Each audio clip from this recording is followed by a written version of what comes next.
వేదిక మీద ఉన్న గురువులు చంద్రశేఖర్ రెడ్డి గారికి, మిత్రులకు అందరికీ నమస్కారం.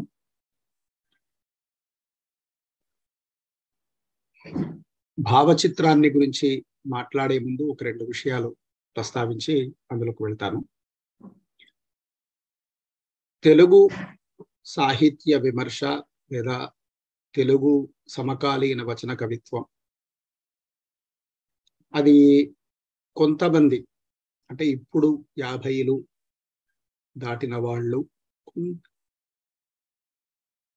దగ్గర చూసుకున్నప్పుడు కొంత సాంద్రత కవిత్వంలో కనిపిస్తుంది. అందులో కూడా సరే భాష విషయంలోనూ మరో రకమైన విషయాల్లోనూ అనేక రకాలైనటువంటి అంశాల్లో ఏదో ఒక కొరత ఉండటం అనేటటువంటిది మనకు కనిపిస్తూనే ఉంది.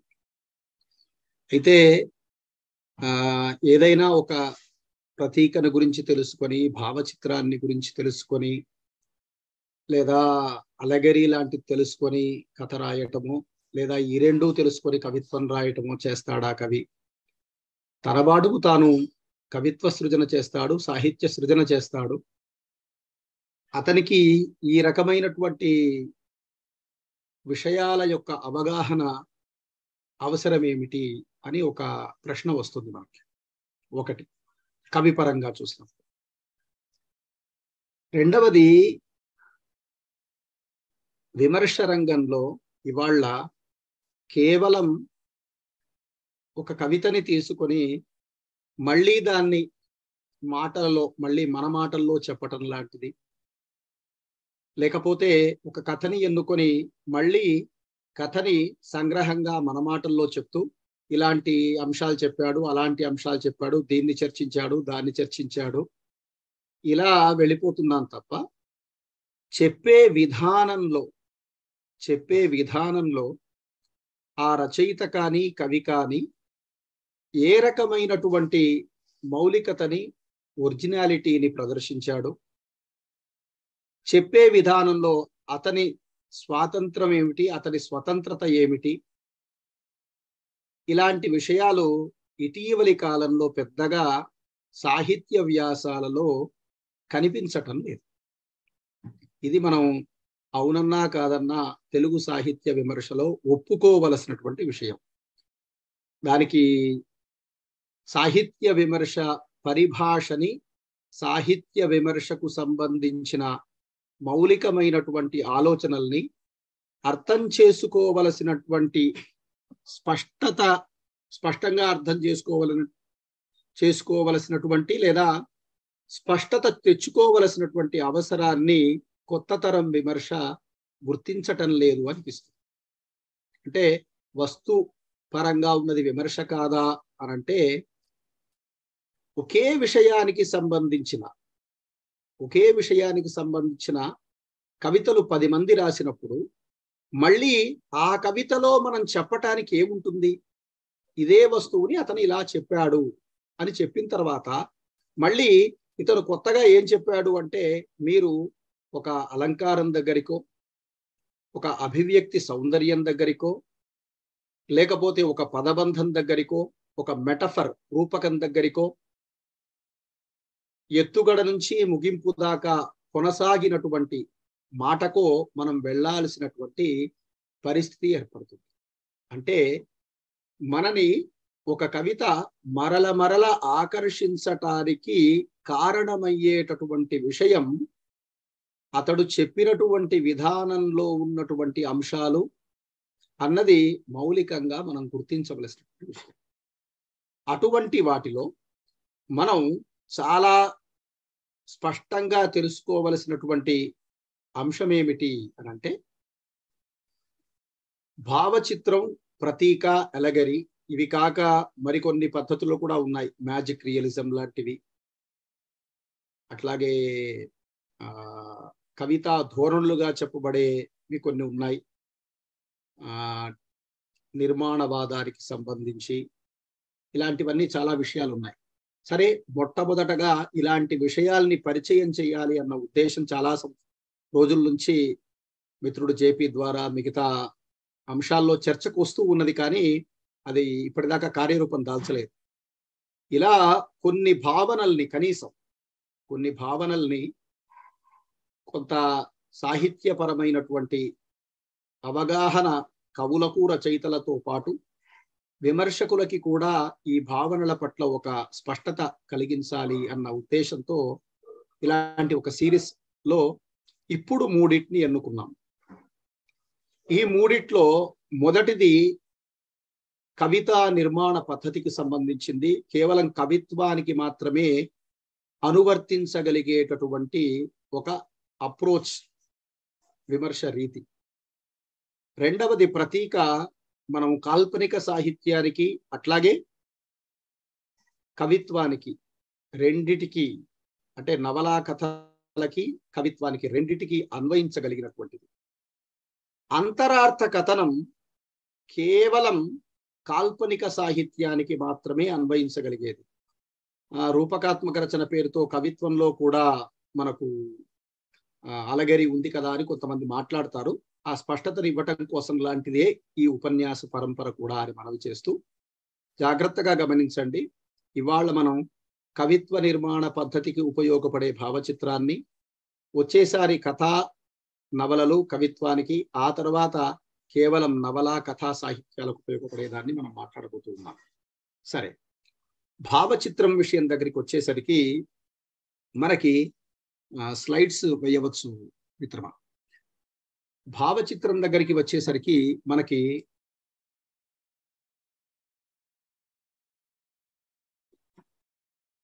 ఒక భావచిత్రం అనేది ఏమిటి అని అంటే, ఇది ఒక ఎక్స్ప్రెషన్ వే, ఒక అభివ్యక్తి రీతి అన్నది ఫస్ట్ మనం అర్థం చేసుకోవలసినటువంటి మాట. ఈ మొదటి స్లైడ్ లోనే ఉండండి. అభివ్యక్తి రీతి అని అర్థం చేసుకోవాల్సింది. అంటే ఇంతకుముందు అభివ్యక్తి లేదా మనకి? అంతకుముందు ఎవరు ప్రాచీన కవులు గాని ఆధునిక కవులు గాని భావచిత్రం పరిచయం కానప్పుడు మనకేమి అభివ్యక్తి లేకుండా వాళ్ళు బతికారా అనంటే, అర్థం చేసుకోవలసినటువంటి విషయం ఏమిటి అనంటే, అలంకారం యొక్క అత్యున్నతమైనటువంటి అభివ్యక్తి రీతి వక్రోక్తి, అలంకార శాస్త్రపరంగా. అట్లాగే అలంకారాల కంటే కొంత గాఢతరమైనటువంటి అభివ్యక్తి కలిగినటువంటిది భావచిత్రం.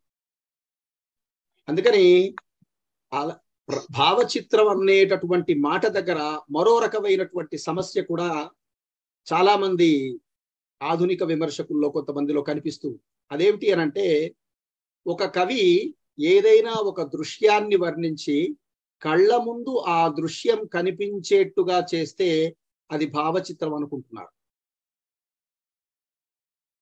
ఉదాహరణకి రవిబింబం ఉపమింప పాత్రమగు ఛత్రంబై శిరోరత్నమై ఛవివత్ కంకణమై అని పోతన ఒక పద్యాన్ని రాశాడు. ఆ పద్యంలో పాదపీఠంగాను, కంకణంగాను, కర్ణకుండలాలుగాను, శిరోరత్నంగాను సూర్యుడు కనిపించినటువంటి ఒకానొక బొమ్మ మనకు ఉంది. అంటే ఒక దృశ్యాన్ని బొమ్మ రూపంలో మనకు చూపించటం కోసం పోలికలు ఉన్నాయి అక్కడ. భావచిత్రం పోలికల మీద ఆధారపడుతుంది, కానీ కేవలం అలా దృశ్యం కల్పించినంత మాత్రాన అది భావచిత్రం కాదు. ఇది మొట్టమొదటగా మనం తెలుసుకోవలసినటువంటి విషయం. ఇక్కడ ద్రౌపది నడిచినంత దూరం తన కళ్ళు పరుచుకున్నాయని అంటాడు. ఆ వాక్యం చూడగానే మనకు ఒక దృశ్యం కనిపిస్తుంది. అలా కవి తన మాటల ద్వారా ఒకానొక దృశ్యాన్ని పాఠకుడి కళ్ళ ముందుకు తీసుకొస్తాడు. ఇవి వర్ణనాత్మకమైనటువంటి సాహిత్యంలో, వర్ణన ప్రధానంగా ఉన్న సాహిత్యంలో, అది ప్రాచీనులు కావచ్చు, ఆధునికులు కావచ్చు, వాళ్ళలో కనిపిస్తుంది. ఇంకో రకంగా చెప్పాలి అంటే గురజాడ పూర్ణమ్మ ఆమెకి నడకలు ఫలానా దగ్గర నుంచి వచ్చాయని, ఫలానా రకమైన గుణం ఫలానా దగ్గర నుంచి వచ్చింది అని, ఇలా ఒక్కొక్కటి ఒక్కొక్క లక్షణం ఒక్కొక్క ప్రకృతిలోని ఒక్కొక్క అంశం నుంచి వచ్చింది అని మనం వింటూ ఉంటాం. ఇది వర్ణన ద్వారా మనకు ఆమె నడకలు హంసలాగా ఉంటాయి అనగానే హంస నడక, ఆమె నడకతో మనం పోలిక తెచ్చుకొని ఆ దృశ్యాన్ని కళ్ళ ముందు నిలుపుకుంటాం. ఇది కళ్ళ ముందున్న ఒక దృశ్యమే తప్ప, ఇది కళ్ళ ముందున్న ఒక దృశ్యమే తప్ప భావచిత్రం కాదు. ఇది స్పష్టంగా మనం అర్థం చేసుకోవాల్సింది. ఇవాళ చాలా మంది కవిత్వంలో కనిపించేటటువంటి దృశ్యం, కవిత్వంలో కనిపించే దృశ్యాన్ని పదచిత్రమని, శబ్ద చిత్రమని ఇలా కొన్ని రకాలైనటువంటి మాటల్ని వాడేస్తున్నారు. కానీ భావచిత్రం దీనికి భిన్నమైనది అని మొట్టమొదటగా మనకు తెలుసుకోవాలి. ఇది మొట్టమొదటి అంశం. భావచిత్రం అనేటటువంటి మాట దగ్గర మనకి ఇమేజ్ అనే ఇంగ్లీష్ పదానికి సమానార్థకంగా మనం భావచిత్రం అనే మాటని చాలా మంది చాలా రకాలుగా వాడుతూ ఉన్నారు. పదచిత్రమని, శబ్ద చిత్రమని, ప్రతిమ అని, బింబమని ఇలా అనేక రకాలుగా వాడుతూ ఉన్నారు. అయితే ఈ ప్రతిమ అనేటటువంటి మాట తుమ్మపూడి కోటేశ్వరరావు గారు, బింబం అనేటటువంటి మాట సుధామ గారు, మంటలు మానవుడుకి అవార్డు వచ్చినప్పుడు చైతన్య శిఖరం అని సినారేని గురించి ఒక పుస్తకం తీసుకొచ్చారు యువభారతి వాళ్ళు. అందులో సుధామ ఇమేజరీ అనేటటువంటి మాటని తీసుకొని ఎన్ని రకాలుగా ఉపయోగిస్తున్నారు అన్న ఒక అంశాన్ని ప్రస్తావించారు. మనశ్చిత్రాలు, మనఃకల్పనలు, మనసృష్టి ఇలాంటి అనేక రకాలైనటువంటి మాటలన్నిటినీ కూడా భావచిత్రానికి లేదా పదచిత్రానికి అనుకూలంగా వాడుతూ ఉన్నారు. ఇక్కడ మనం గమనించవలసిన విషయం ఏమిటి అని అంటే, ఎన్ని రకాల పదచిత్రమని, శబ్ద చిత్రమని ఎన్ని రకాలుగా వాడినా ఎందుకు పదచిత్రము, ప్రతిమ, బింబము, భావచిత్రము ఇవన్నీ పర్యాయాలుగా, పర్యాయ పదాలుగా మనకు ఉన్నాయి. కానీ మనం భావచిత్రం అన్న మాట ఎక్కువగా రూఢిలోకి ఎక్కింది, ఎక్కువగా ఆధునిక కాలంలో రూఢిలోకి ఎక్కింది. దాన్ని చాలా మంది కొనసాగిస్తూ ఉన్నారు.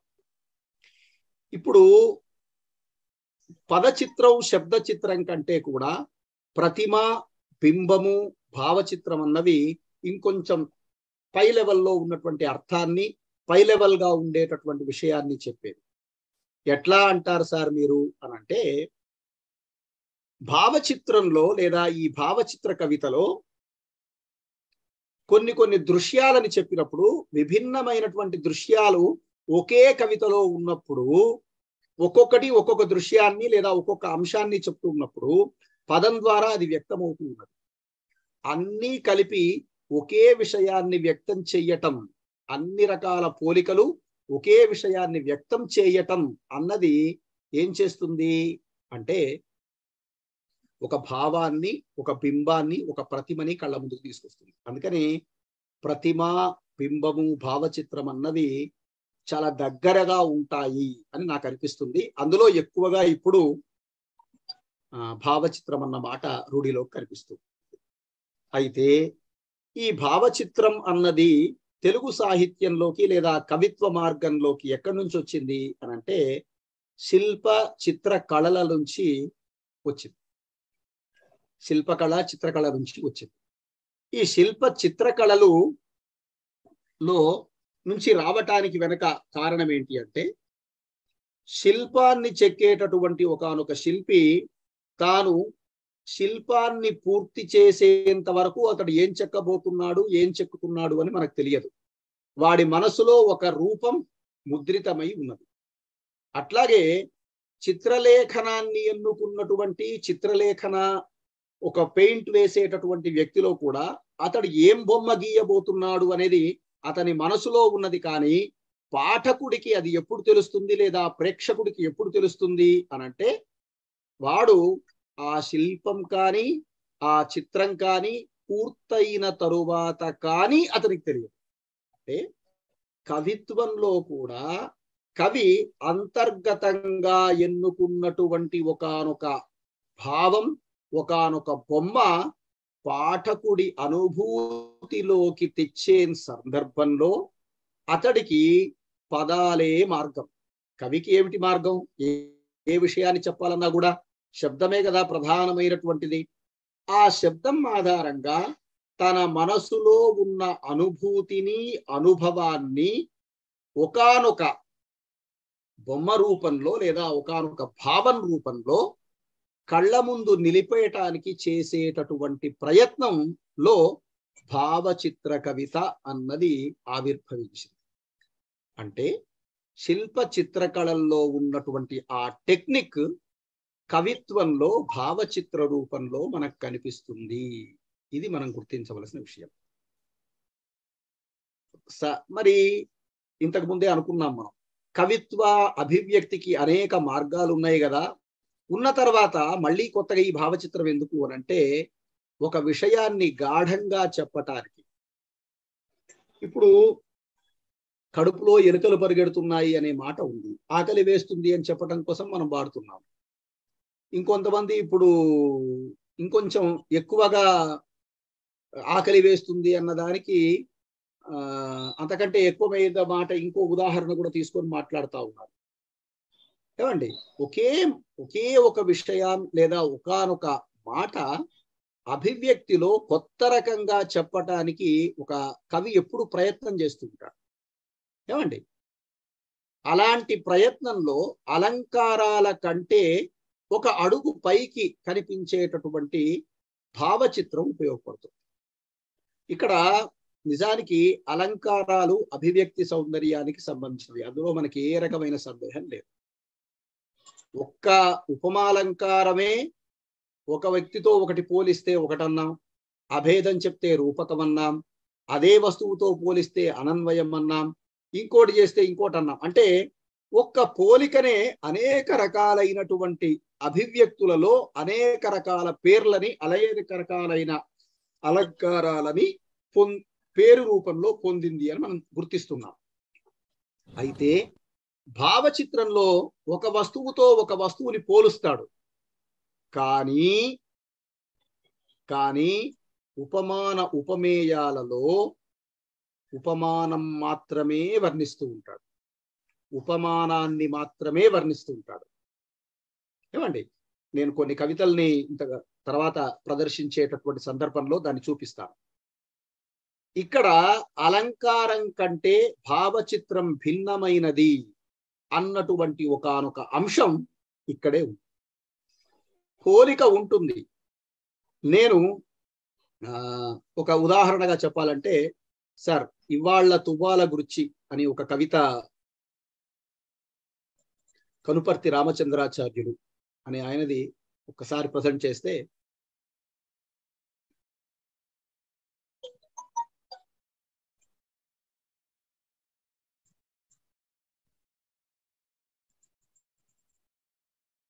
తర్వాత కవిత సార్, తర్వాత కరెంట్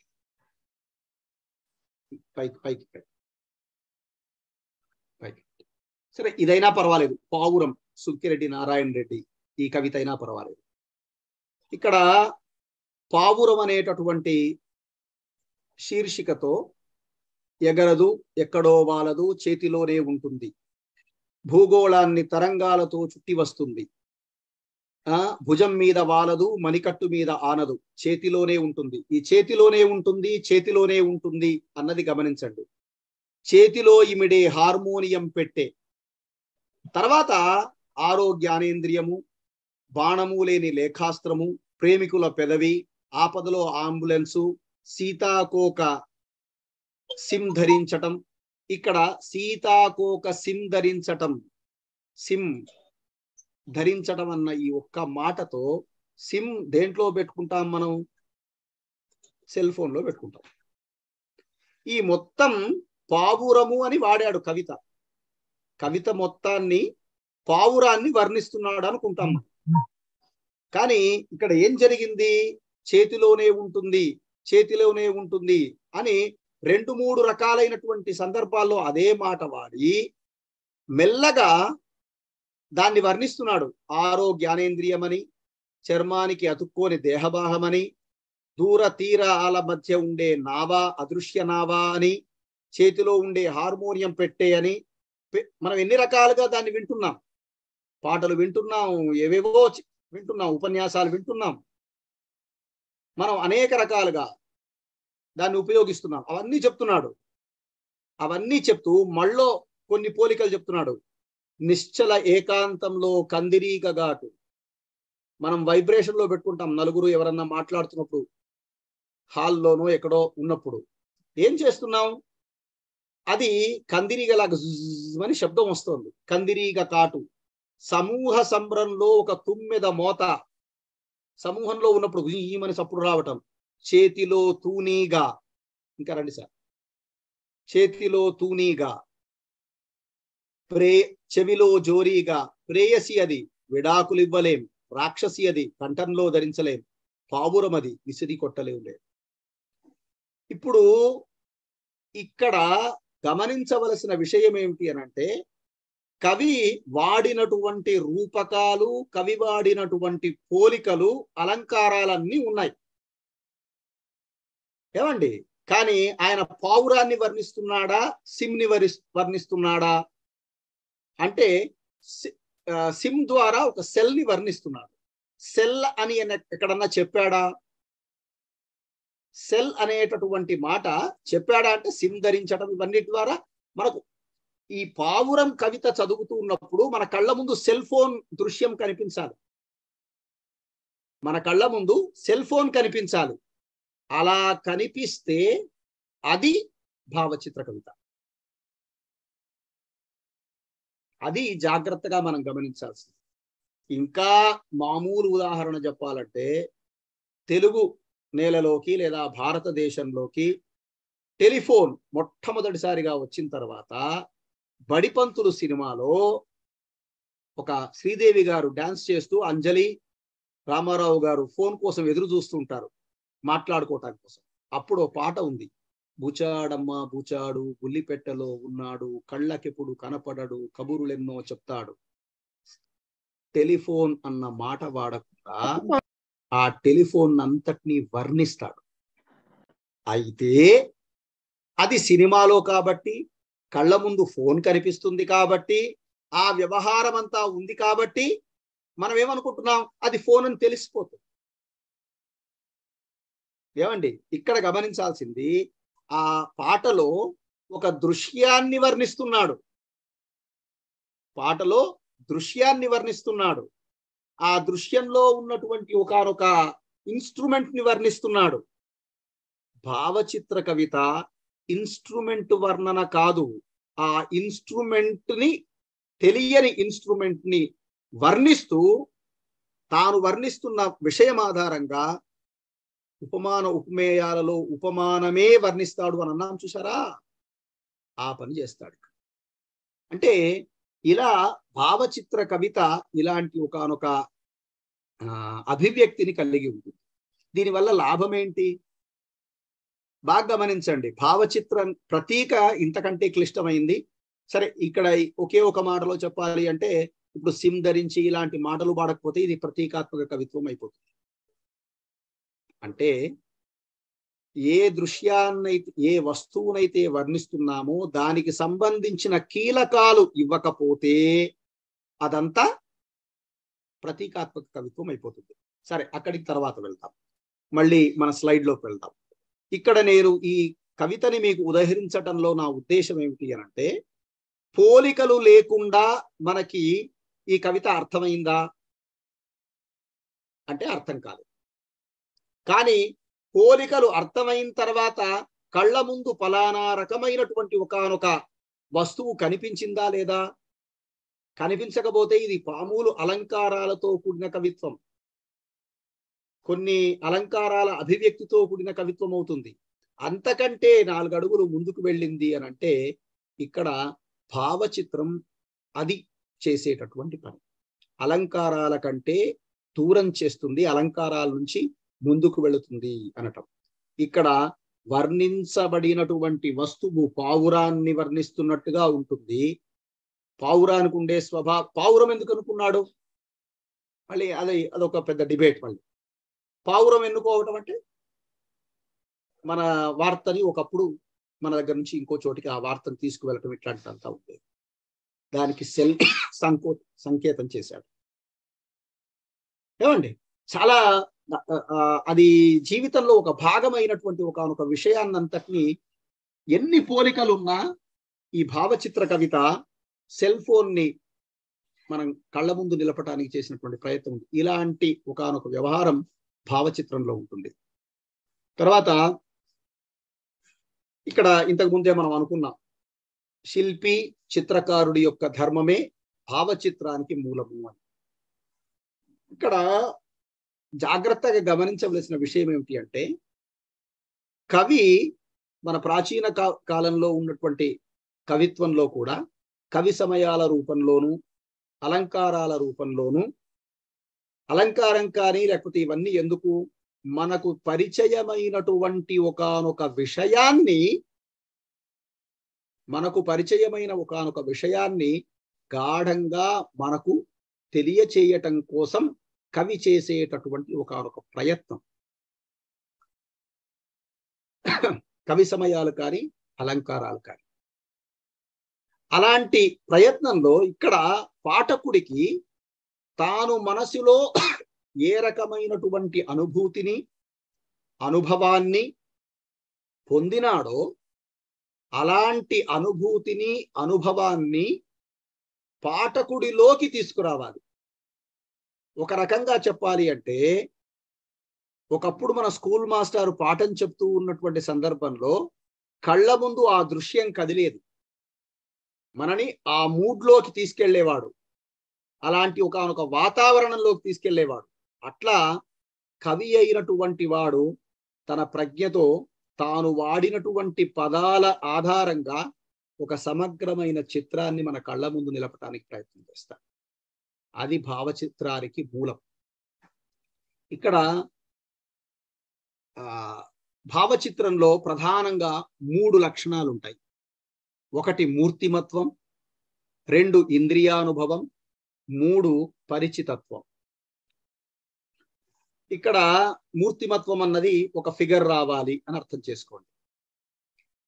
ఇంద్రియానుభవం ఏమిటి సార్? ఇంద్రియానుభవం ఏమిస్తుంది అని అంటే, ఇప్పుడు మనం చదువుకున్నటువంటి ఈ పావురం కవితలో అది మనతో, మన జ్ఞానేంద్రియాలతో, మన కర్మేంద్రియాలతో ఎలా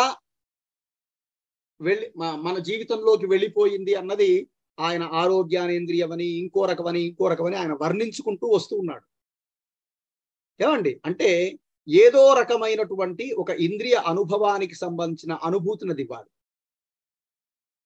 ఆ తరువాత మనకు పరిచయం ఉన్నటువంటి విషయాలనే అది చెప్పాలి.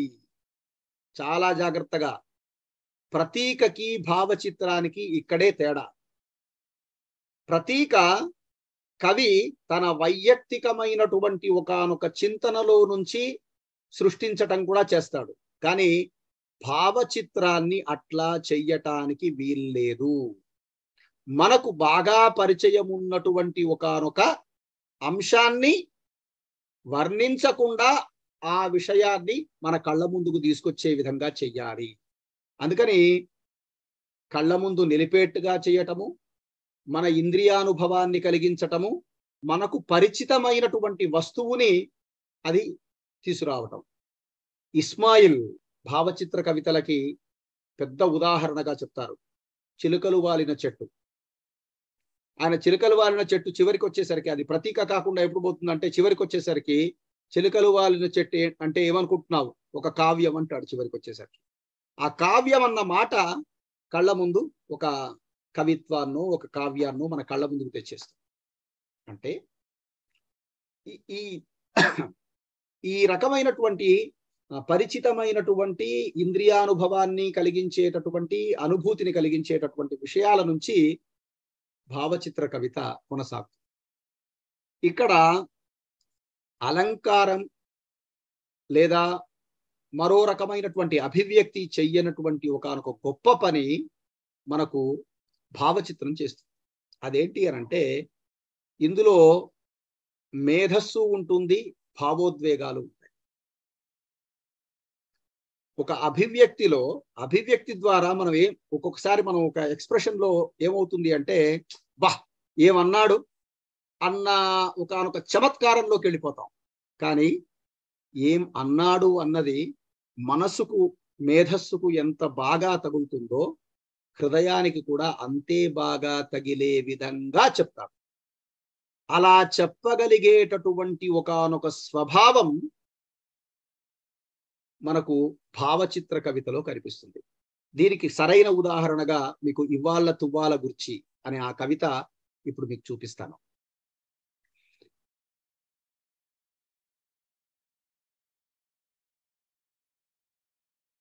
కనుపర్తి రామచంద్రాచార్యులు అనే ఆయన సిద్దిపేట ప్రాంతానికి సంబంధించిన వ్యక్తి. ఆయన రాసినటువంటి చాలా కవితలు ఆయన భావచిత్ర కవితలుగానే రాశాడు.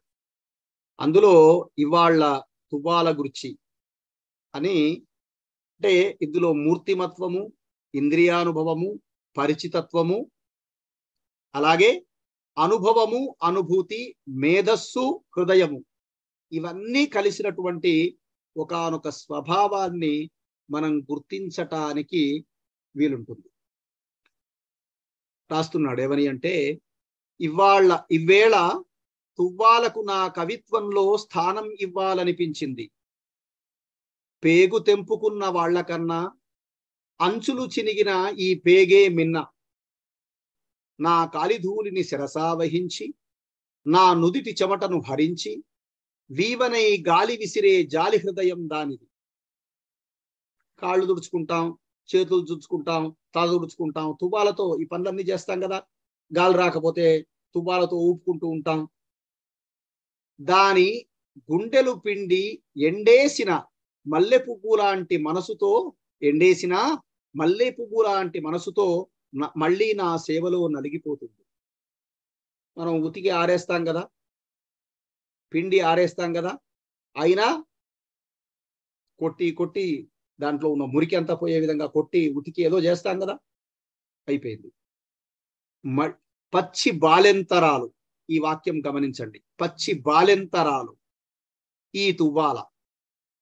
బాలెంతరాలు ఎందుకు? మధ్యతరగతి కుటుంబాల్లో ఒకే తువ్వాల నలుగురం వాడతాం కదా, ఒకరి తర్వాత ఒకరు వాడినప్పుడు అది ఎప్పుడు పచ్చిగానే ఉంటుంది కదా. పచ్చి బాలెంతరాలు. దాని దేహంలోని ప్రతి పోగులో ఆర్ద్రభావమే ప్రవహిస్తుంది.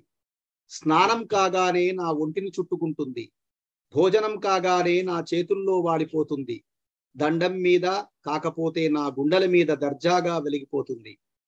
అలంకారప్రాయమైన రంగుశాలువాలు ఎన్నుంటేనేం, గొప్ప కోసం నలుగురిలో కప్పుకోవడం తప్ప. ఆ మాటకొస్తే నా తుండుగుంటకు కవిత్వము తెలుసు. బాగా గమనించండి, పచ్చి బాలింతరాలు కవిత్వము తెలుసు. నేనేది రాసినా అది నా భుజాలపై నుంచి చూస్తుంది. భుజం మీద తువ్వాల వేసుకొని ఉంటాం కదా. ఒక్క మాటలో చెప్పాలంటే తువ్వాల నా అర్థాంగి లాంటిది.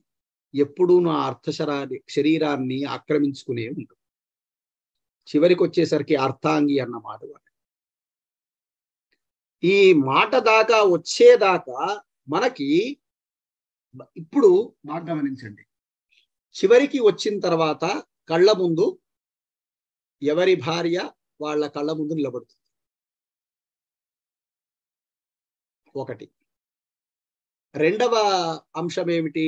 బాలెంతరాలు అన్నాడు, తర్వాత పిండి ఆరేయటం అన్నాడు, అంటే తన కోపానికి బలి కావటం లాంటిది. ఇలాంటి అనేక విషయాల్ని ఇక్కడ చెప్తుంది.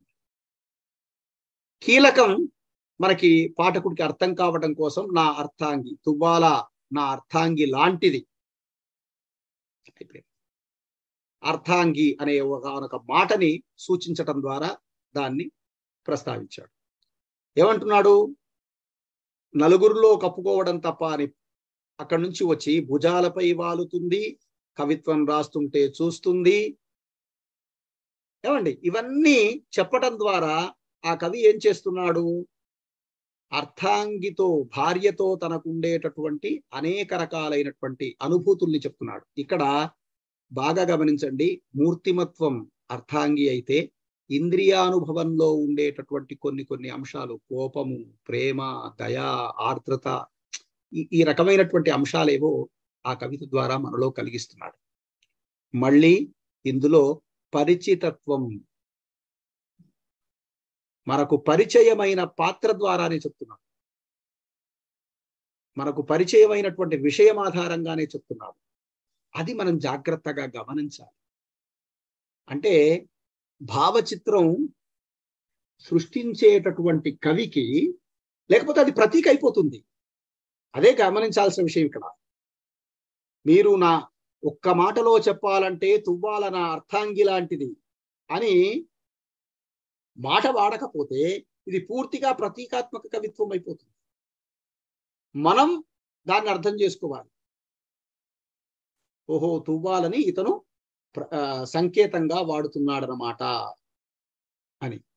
ఇక్కడ భావచిత్ర కవిత్వం నిజానికి ఎందుకు వచ్చింది అనంటే దానికి ఇదిగో ఈ కవితను ఆధారంగానే మళ్ళీ నేను మాట్లాడతాను. స్లైడ్లోకి వెళ్తే భావచిత్రవాదం రావటానికి కారణాలు 3 ఉన్నాయి. ఒకటి కాల్పనిక ఉద్యమం, రొమాంటిసిజం. 2 క్లాసిసిజం, మహాకావ్య రచనకు సంబంధించినటువంటిది, మహాకావ్య రచనా విధానానికి సంబంధించింది. 3వది ప్రతీకవాదం, సింబాలిజం. వీటన్నిటికీ భిన్నంగా చాలా హాయిగా ఒకానొక విషయం అర్థం కావాలి అన్న ఒకానొక కారణం చేత పుట్టినటువంటి ఉద్యమం 5-6 సంవత్సరాలే ఉందండి. బాగా గమనించండి.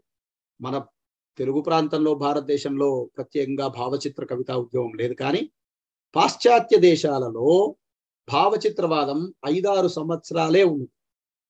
వాళ్ళ ఉద్దేశం ఏమిటి అని అంటే రొమాంటిసిజం, కాల్పనిక కవులు అనేక రకాలైనటువంటి మార్గాలు తొక్కారు, దానికి భిన్నంగా ఉండాలి అని. మహాకావ్య రచనా సంప్రదాయానికి భిన్నంగా పెద్ద పెద్ద కవిత్వాలు, పెద్ద పెద్ద కావ్యాలలో చెప్పే విషయాల కంటే చాలా తక్కువగా ఉండాలని.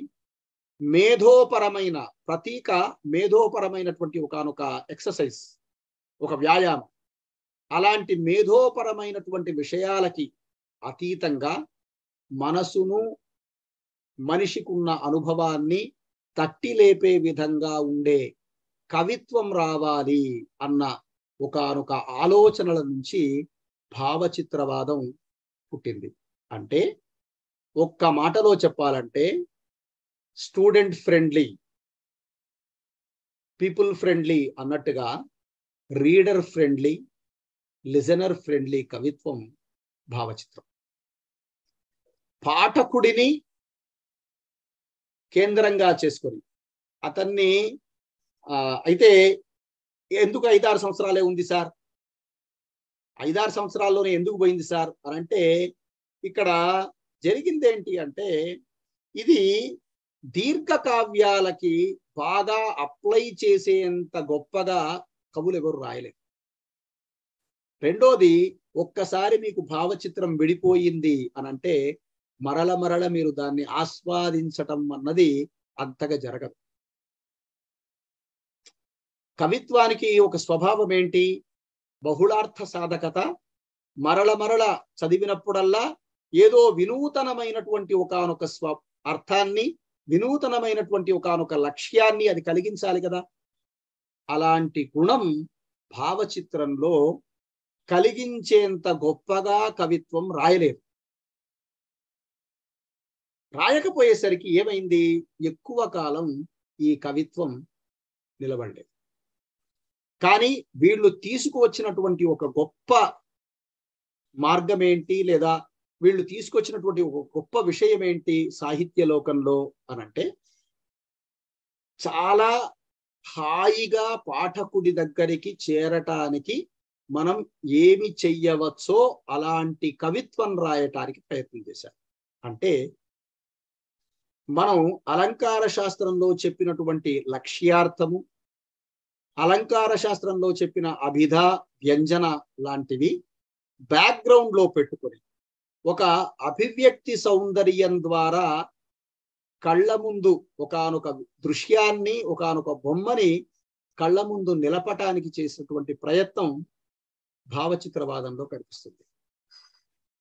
ప్రతీక లాంటిది, మహాకావ్య రచన లాంటిది, లేకపోతే కాల్పనిక కవుల్లో ఉన్నటువంటి చాలా కాలం అవన్నీ కొనసాగటానికి అందులో అనేక ప్రయోగాలు, అనేక రకాలైన మార్గాలు వెళ్ళాయి. భావచిత్రవాదం దీర్ఘ కవిత, దీర్ఘ కావ్యాలలో చాలా గట్టిగా ఇమడలేదు. ఎప్పుడైతే మనం దీర్ఘకావ్యంలో భావచిత్రం చెప్పడానికి ప్రయత్నిస్తామో మనకు తెలియకుండానే మెల్లమెల్లగా అది ప్రతీకలోకి మారిపోతుంది, ప్రతీకలోకి అడుగు పెట్టేస్తుంది. అలాంటి ఒకానొక స్వభావం వల్ల ఇది చిన్న మినీ కవిత్వం వచ్చినప్పుడు భావచిత్రం చాలా ఏకభావ చిత్రం అని ముదిగొండ వీరభద్రయ్య గారు, సుబ్రహ్మణ్యం గారు ఇలాంటి వాళ్ళందరూ కూడా మినీ కవిత్వంలో ఒక భావచిత్రాన్ని, ఒక దృశ్యాన్ని, హైకు లాంటి కవితల్లో ఇలాంటి లక్షణం ఉంటుంది అని చెప్పి ఆలోచన చేసినటువంటి సందర్భం కనిపిస్తుంది. ఇక్కడ క్లాసిసిజం, రొమాంటిసిజం, సింబాలిజం వీటిలో ఉన్నటువంటి సంక్లిష్టతకి, వీటిలో ఉన్నటువంటి పాండిత్య ప్రదర్శనకి భిన్నంగా అనుభూతి ప్రధానంగా ఇలాంటి కవిత్వం రాయాలి, ఇలాంటి కవిత్వం రాయాలి అన్న ప్రయత్నం నుంచి ఈ సాహిత్యం వెలువడింది, ఇటువంటి సాహిత్యం వచ్చింది. అలాంటి కవిత్వం చాలా కాలం కొనసాగకపోవటానికి కూడా అందులో ఒకానొక వైవిధ్యం, అందులో ఒకానొక రకమైనటువంటి దీర్ఘ కవితలకి ఉపయోగించేటటువంటి స్వభావం, ఇలాంటివన్నీ లేకపోవటమే కారణంగా పాశ్చాత్య విమర్శకులు కొంతమంది భావిస్తారు. అయితే ఇప్పటికీ కూడా భావచిత్ర కవిత అనేక రకాల గాఢమైనటువంటి ముద్రని వేయగలిగేటటువంటి స్థితి మనకి తెలుగు సాహిత్యంలో ఇస్మాయిల్, అనుభూతివాద కవులు ఎక్కువగా ఇలాంటి పని చేశారు. అంటే మిగతా కవుల్లో ఇలాంటి లేదు. శిఖామణి కిరుచెప్పుల భాష ఇలాంటివన్నీ కూడా, ముగల చేతికర్ర ఇలాంటి సందర్భాల్లో ఆయన కూడా చాలా మంచి భావచిత్ర కవితలు రాసినటువంటి వాళ్ళు ఉన్నారు. అంటే ఇక్కడ అనదలుచుకున్న మాట ఏంటంటే, దీర్ఘ కావ్యానికి లేదా మరల అదే కవితని చదివినప్పుడు అదే అనుభూతిని పొందటానికి అనుగుణమైనటువంటి ఒకానొక స్వభావం ఇందులో బహుశా కొనసాగకపోవటం వల్ల భావచిత్ర కవిత ఎక్కువ కాలం నిలబడలేదు. రెండవది, మనిషి అనుభవము, అనుభూతి అనేటటువంటి విషయాల కంటే కూడా ఒక్కొక్కసారి వాస్తవిక లోకంలో ఎక్కువగా వచ్చేస్తూ ఉంటాడు కదా. ప్రతిసారి అనుభవం లోకంలోనూ, అనుభూతి లోకంలోనూ ఉండడు కదా.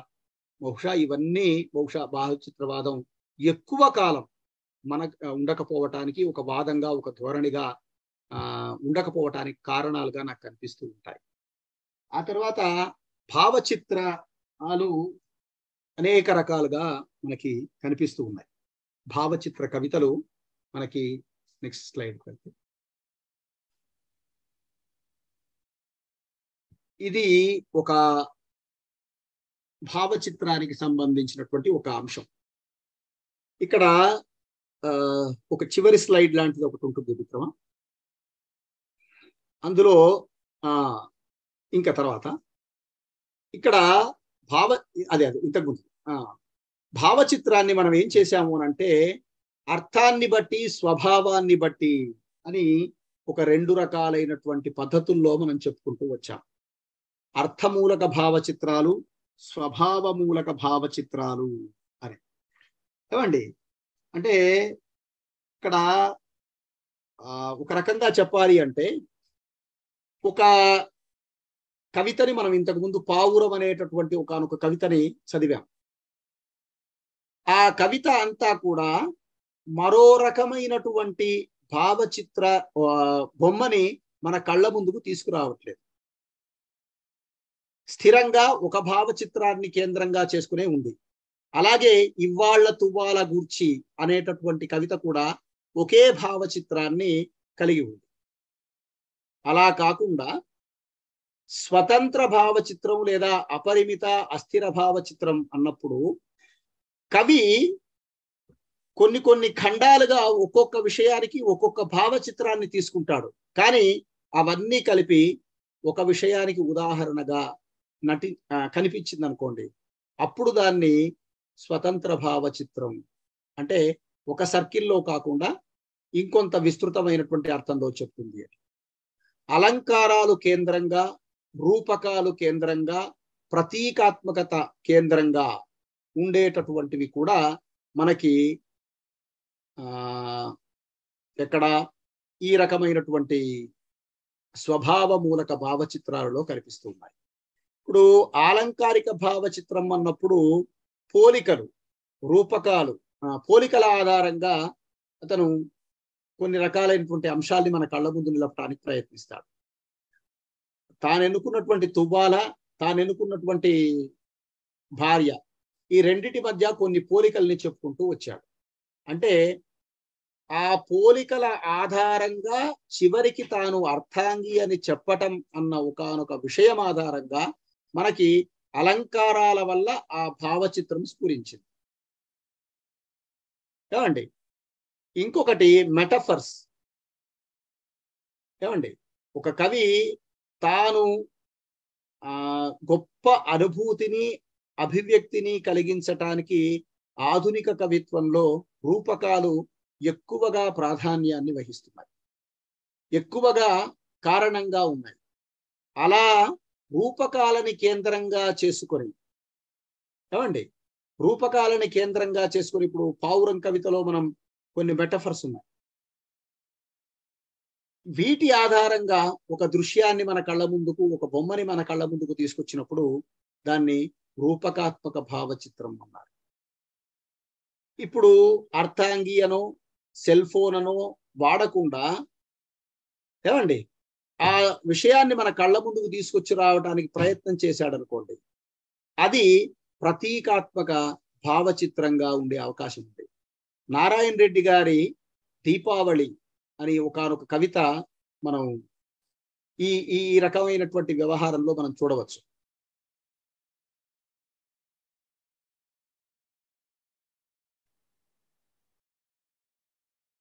సినారే ఎంత ధీమా దీపావళి.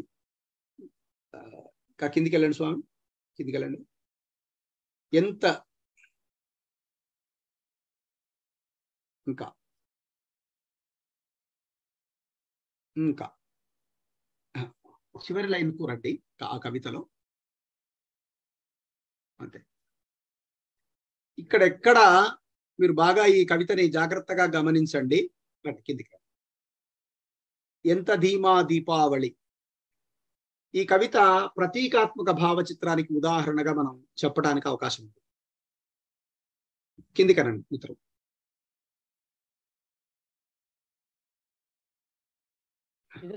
ఇంకా కవిత ప్రారంభంలోకి వెళ్ళండి.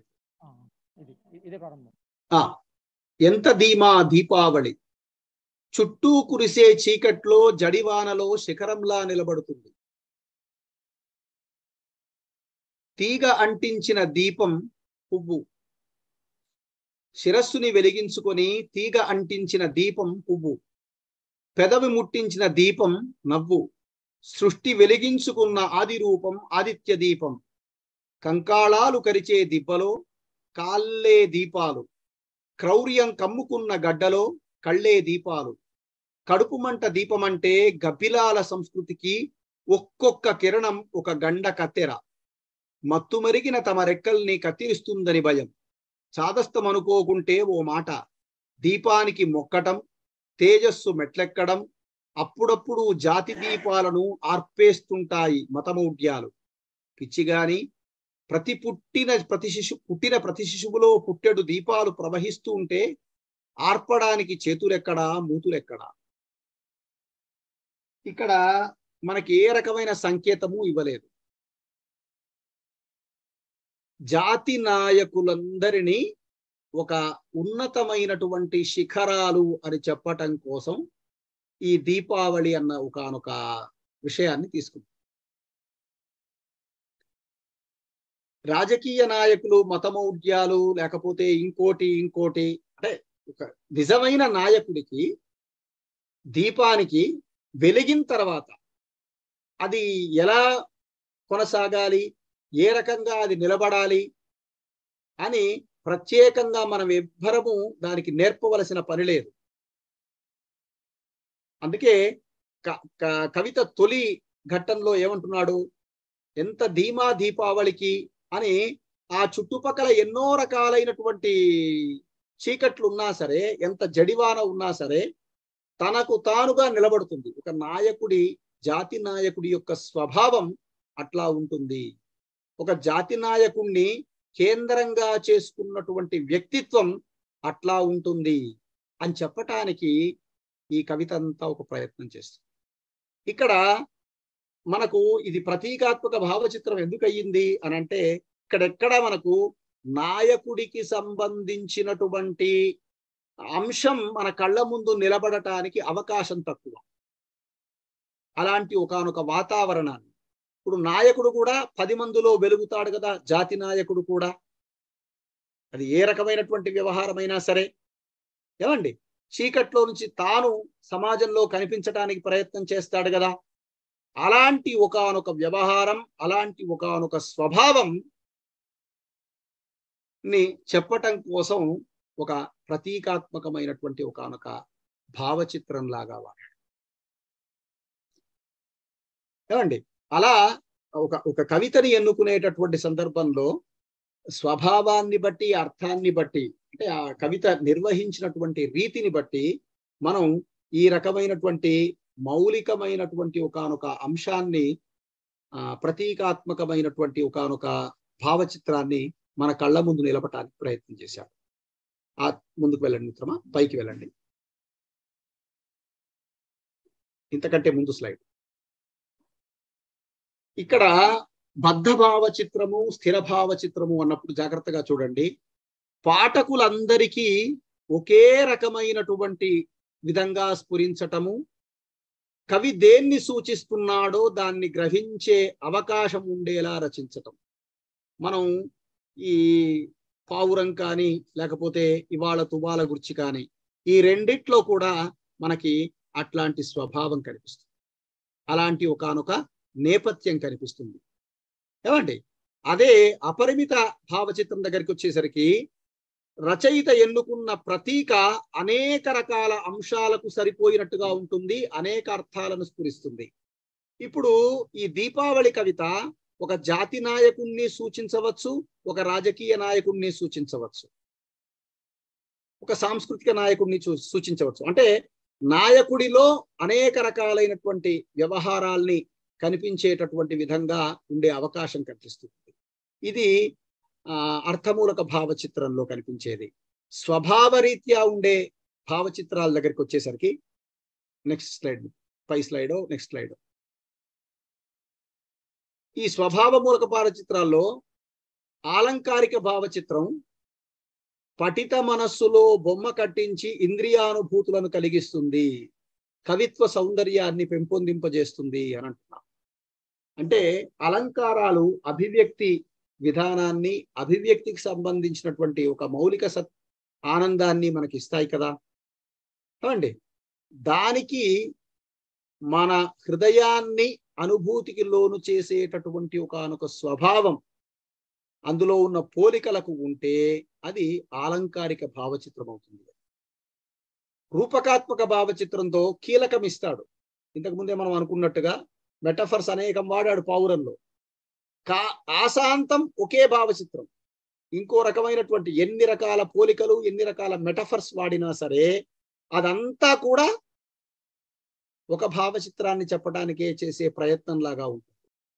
ఆ తరువాత ఇక్కడ ఉన్న కీలకం ఏమిటి అంటే, ఈ రూపకాత్మక భావచిత్రంలో ఈ పావురం, ఇవాళ తుబాల గురించి లాంటి వాటిలో ఖచ్చితమైన ఉదాహరణగా ఒక వస్తువును వర్ణిస్తుంటాడు, ఇంకో వస్తువును స్ఫురింపజేస్తూ ఉంటాడు, లేదా ఇంకో వస్తువుని ఆపాదింపజేస్తుంటాడు. అంటే అభేదాన్ని చెప్పుకుంటూ వస్తాడు. దాని ద్వారా ఆ వస్తువుని మన కళ్ళ ముందు నిలపడానికి ప్రయత్నిస్తాడు. తర్వాత ప్రతీకాత్మక భావచిత్రంలో అంతా ఒకే భావజాలం, ఒకే రకమైనటువంటి భావచిత్రం ఉంటుంది, కానీ దాని వెనక ఒక వ్యంజన, దాని వెనక ఒక ప్రతీక, అంటే ఒక కీలకాన్ని మనకి ఇవ్వకుండా వివరించేటటువంటి స్వభావం, ఇలాంటివన్నీ కూడా ముఖ్య భూమికతో ఉంటాయి. సో భావచిత్రం అన్న ఒకానొక వ్యవహారం లేదా భావచిత్రం అనేటటువంటి ఒకానొక కవితా పద్ధతి తెలుగు సాహిత్యానికి లేదా తెలుగు వాతావరణానికి మనం అన్వయించుకొని కొంత మాట్లాడాలి అనుకుంటే ఇస్మాయిల్, అనుభూతివాద కవులు, అట్లాగే మన కొత్తపల్లి సత్యశ్రీమన్నారాయణ, శిఖామణి, అట్లాగే అనుభూతి కేంద్రంగా రాసినటువంటి కొంతమంది కవులు, కనుపర్తి రామచంద్రాచార్యులు, చాలా మంది కవులు, నారాయణ రెడ్డి గారు, సుంకిరెడ్డి నారాయణ రెడ్డి, తర్వాత పెన్నా, ఇలాంటి వాళ్ళు, గోపి గారు ఒక అద్భుతమైనటువంటి కవిత ఉంది గోపి గారు. ఆయనది తన ఇంటి ముందు ముగ్గు వేస్తున్నటువంటి ఒకానొక స్థితిని చెప్పేటటువంటి సందర్భాన్ని కూతురు అని చెప్పకుండానే ముగ్గును వర్ణిస్తూ కూతుర్ని స్ఫురింపజేస్తాడు. అలా భావచిత్రాన్ని అభివ్యక్తి సౌందర్యంగా, అంటే ఒక కవి తన మనసులో ఒక గాఢమైనటువంటి అనుభూతి ఉన్నది అని ఆయన భావించినప్పుడు ఆ భావనకి తగినటువంటి అనుభవము ఉండాలి. ఇక్కడ కవికి పాఠకుడికి దగ్గర ఈ ఇద్దరి మధ్య ఈ కవితని అర్థం చేసుకోవటంలో పాఠకుడికి కూడా అటువంటి అనుభవము, అనుభూతి, కవికి కూడా అటువంటి అనుభవము. ఏ కవితకైనా వర్తిస్తుందండి ఈ మాట అని అంటాం మనం, కానీ ఈ భావచిత్ర కవిత దగ్గర సమానం. మనం చిన్న అనుభవం కూడా ఒక్కొక్కసారి అసలు ఆ కవి యొక్క భావాన్ని అర్థం చేసుకోవటానికి, అనుభవాన్ని అర్థం చేసుకోవటానికి స్ఫురిస్తూ ఉంటుంది, ఒక్కొక్కసారి హాయిగా తెలిసిపోతూ ఉంటుంది. కానీ ఇక్కడ భావచిత్ర కవిత దగ్గర అనుభూతి, అనుభవం పాఠకుడికి అట్లాగే కవికి సమాన స్థాయిలో ఉన్నప్పుడు దానికి సంబంధించిన చాలా విషయాలు గాఢంగా ముద్ర వేస్తాయి. కె శివారెడ్డి గారి ఒక వరకట్న దురాచారానికి లేదా వరకట్న సమస్యకి చనిపోయినటువంటి ఒకానొక తనను తాను ఆత్మహత్య చేసుకున్నటువంటి ఒకానొక స్త్రీని గురించి వర్ణిస్తూ చెప్పిన కవిత ఉంటుంది. నీటి అలల మీద తేలే చంద్రబింబము ఆలోచించదు, సామాజిక కారణాలు వెతుక్కోని పిచ్చి బాధలో నదిలో దూకేస్తుంది తప్ప. నువ్వు నేను అవ్యక్త సుడిగుండంలో మునిగిపోతాం, హైదరాబాద్ రోడ్లన్నీ కంటి ఎర్రజీరల్లో ఇముడ్చుకుంటాం. నీటి అలల మీద తేలే చంద్రబింబము ఆలోచించదు, తన్ను వెంటాడిన చేతివేళ్ల గుహ మూతపడదు, ఇంకో నెలవంక ముక్కుకి తన మురికి చొక్కా వేలాడదీస్తుంది తప్ప కనిపించే కట్నం ఒక్కటే కాదు, ప్రతి ఇద్దరి వ్యక్తుల మధ్య వికసిస్తున్న కనిపించని కత్తుల బావి మాటేమిటి. కాఫీ తాగుతాం, కపుర్లాడుకుంటాం, నిశ్శబ్దంగా అడుగుల్ని మోస్తూ నడుస్తుంటాం.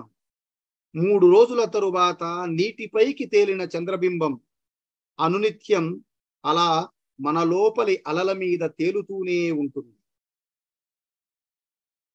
ఇక్కడ మొట్టమొదటి వాక్యంలోనే అలల మీద తేలే చంద్రబింబం ఆలోచించదు, పిచ్చి బాధలో నదిలో దూకేస్తుంది తప్ప.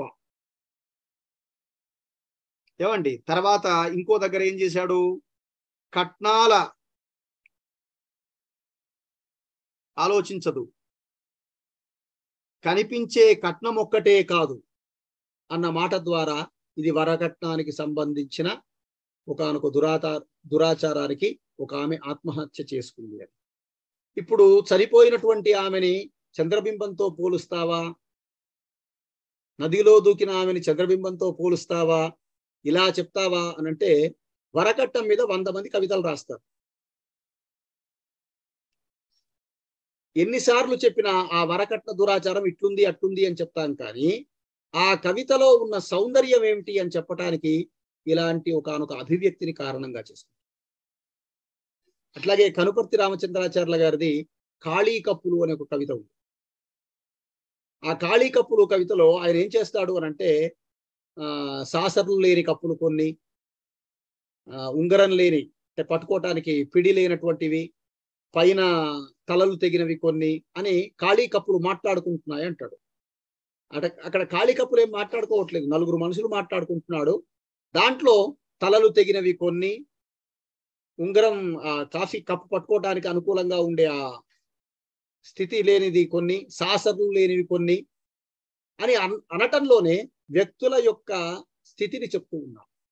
అలా కవి తాను ఎన్నుకున్నటువంటి ఒకానొక ఇమేజ్ని, తాను మనసులో ఒక అనుభూతి చెందినటువంటి అనుభవాన్ని పొందినటువంటి ఒకానొక దృశ్యాన్ని కళ్ళ ముందుకి తీసుకువచ్చి పాఠకుడిలో అదే అనుభూతిని వ్యక్తం చెయ్యటం కోసం వచ్చినటువంటి ప్రయత్నానికి సంబంధించినదే భావచిత్ర కవిత అని మనవి చేస్తూ, ఏమైనా నా మాటల్లో సరిగా ఎక్స్ప్రెషన్లోకి రానటువంటి విషయం లేదా ఇంకేమైనా జోడింపుకు సంబంధించిన విషయం ఏమైనా ఉంటే మిత్రుల్ని ప్రస్తావించవలసిందిగా కోరుతూ ఉన్నాను.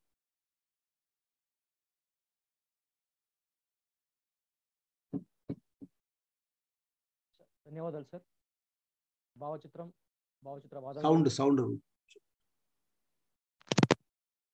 ధన్యవాదాలు సార్. భావచిత్రవాదం గురించి ఒక సమగ్రమైన అవగాహన కలిగించారు. సోదారణంగా ధన్యవాదాలు మిత్రులారా. అలాగే ఇందులో పాల్గొంటున్న సాహితీవేత్తలు, అలాగే ఇంకెవరైనా సరే మీ అభిప్రాయాన్ని, అలాగే మీకు ఈ అంశం సంబంధించిన మీ సందేహాన్ని కూడా తెలియాల్సింది కోరుతున్నాము. అలాగే ప్రశంసా పత్రాల లింక్ చాట్ బాక్స్ లో పోస్ట్ చేస్తాం. ఆసక్తి ఉన్న వాళ్ళు మీ వివరాలు నమోదు చేయాల్సింది కోరుతున్నాం. తెలుగు భాష చైతన్య సమితి కార్యనిర్వాహక అధ్యక్షుడు వెంకట్ గారు ఉన్నారు. ఆయన మాట్లాడి చర్చా కార్యక్రమాన్ని కొనసాగిస్తారు. వెంకట్. నమస్తే చక్రవర్తి సార్, చాలా బాగా ఉంది. ముఖ్యంగా ఆధునిక అవసరాలకు అనుగుణంగా భావచిత్రాన్ని వృద్ధి చేసుకోవాలనే మీ అంతర్లీనంగా ఉండే మీ సూచన చాలా శుభ సూచకం సార్. చాలా బాగా చెప్పారు. చాలా మందికి విమర్శకు అంటే సమీక్షకు అంటే ఆ తేడాలు తెలిస్తే బాగుంటుందనే ఉద్దేశం అనేది ఇక్కడ కనపడింది. చదవాలి దానికి భారతీయ అలంకార శాస్త్రం ఎంత బాగా చదివితే అంత బాగా మనకు మెదటికి ఎక్కుతుంది అనే విషయాన్ని సూటిగా చెప్పారు. ధన్యవాదాలు సార్. ఈ కార్యక్రమం మీద ఇంతవరకు నడిచిన భావచిత్ర వాదం ఉపన్యాసం మీద ఎవరైనా వారికి తెలిసిన లేదా తెలుసుకోబోయే సందేహాలు ఏదైనా ఉంటే మీరు ఇప్పుడు సార్తో మాట్లాడగలరు క్లుప్తంగా.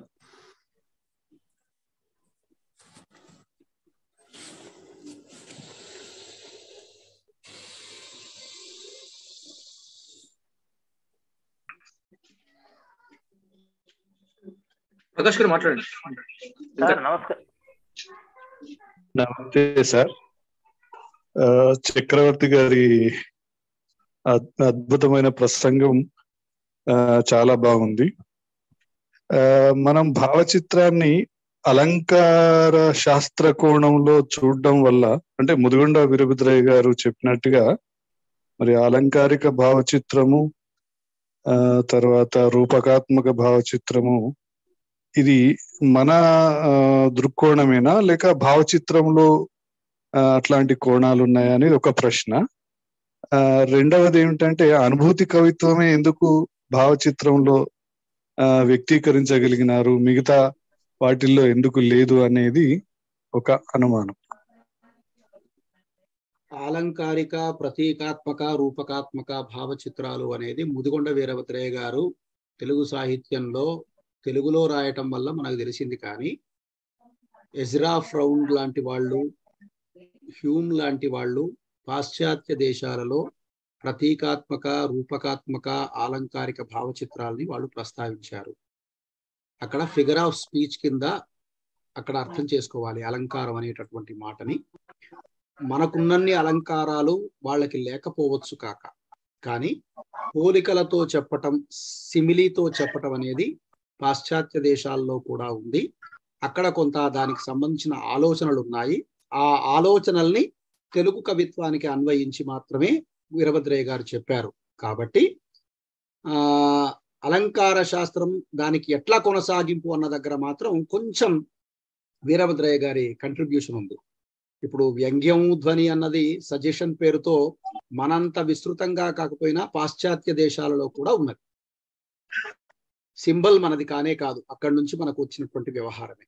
కాబట్టి దాని వెనక అలంకారానికి కొనసాగింపుగా భావచిత్రం ఎట్లా ఉంది అని చెప్పే సందర్భంలోనూ, వ్యంగ్యం భావచిత్రంలో ఎట్లా పనిచేస్తుంది అని చెప్పే సందర్భంలోనూ వీరభద్రయ్య గారి ఆలోచనలు మన అలంకార శాస్త్ర నేపథ్యాన్ని కేంద్రంగా చేసుకున్నాయి. అది గమనించాలండి. ఒకటి. రెండవ ప్రశ్న మీరు అన్నది ఏమిటండి? అనుభూతి కవిత్వమే ఎందుకు అభివ్యక్తమైంది? ఒక ఉపన్యాసంలోనే దానికి స్పష్టంగా ఒక జవాబు చెప్పాను నేను. ఆత్మాశ్రయ వస్త్వాశ్రయ కవిత్వాలు ఏవైతే ఉన్నాయో వాటిలో మేధస్సుకు హృదయానికి రెండిటికి సమాన ప్రాధాన్యం ఇచ్చేటటువంటి కవిత్వం భావచిత్ర కవిత్వం అని ఇంగ్లీష్ వాళ్ళు, తెలుగు కవులు కూడా భావించారు. అలాంటి పని తిలక్ లాంటి వాళ్ళు అనుభూతి కవులు అనుకున్నా వాళ్ళు ప్రతీక దృష్టితో రాయటం మనకు చాలా కనిపిస్తూ ఉంది. తిలక్ తన కళ్ళ ముందున్నటువంటి ఒకానొక దృశ్యాన్ని అనుభూతిలోకి తెచ్చుకొని లేదా ఆ దృశ్యాన్ని తనను ఎలా కలచివేసింది అని కేంద్రంలో నుంచి తన అనుభూతి కవిత్వం రాస్తే, తరువాతి వాళ్ళు వాళ్ళ అనుభూతి కవిత్వంలో వాళ్ళు చేసిన పని ఏమిటి అని అంటే అభివ్యక్తి సౌందర్యాన్ని ఎక్కువ చెయ్యటం కోసం భావచిత్రాన్ని వాడుకున్నారు. ఒకటి.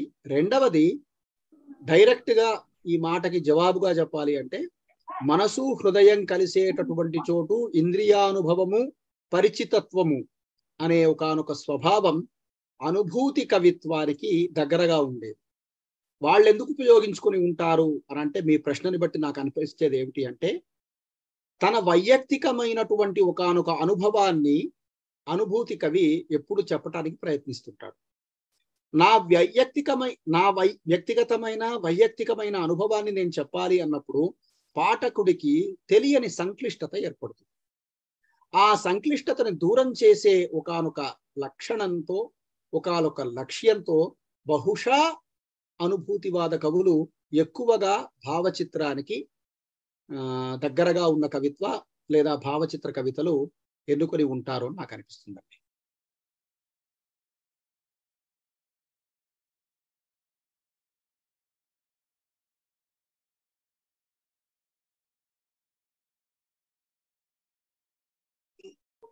ధన్యవాదాలు మాస్టరు.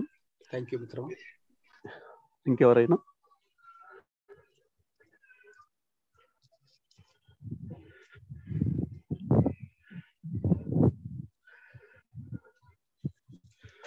దీంతో పాటుగా మాస్టరు సూర్యసాగర్ అని సూర్యసాగర్ అని తెలుగులో సౌందర్య తత్వం అని ఒక 100 పేజీల పుస్తకం వెలువరించినట్టున్నారు. అవును.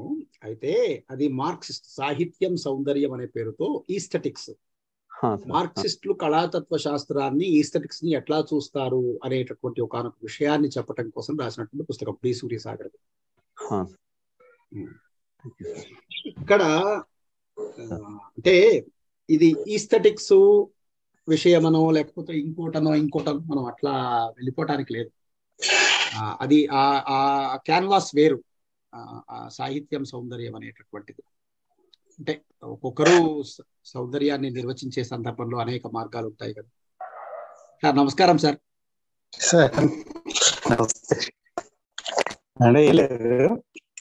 కరెక్షన్స్ చెప్పాలి సార్ మీరు. అంతే అందరికీ బాగా అర్థమయ్యేటట్లుగా చాలా స్పష్టంగా వివరణాత్మకంగా చెప్పావు.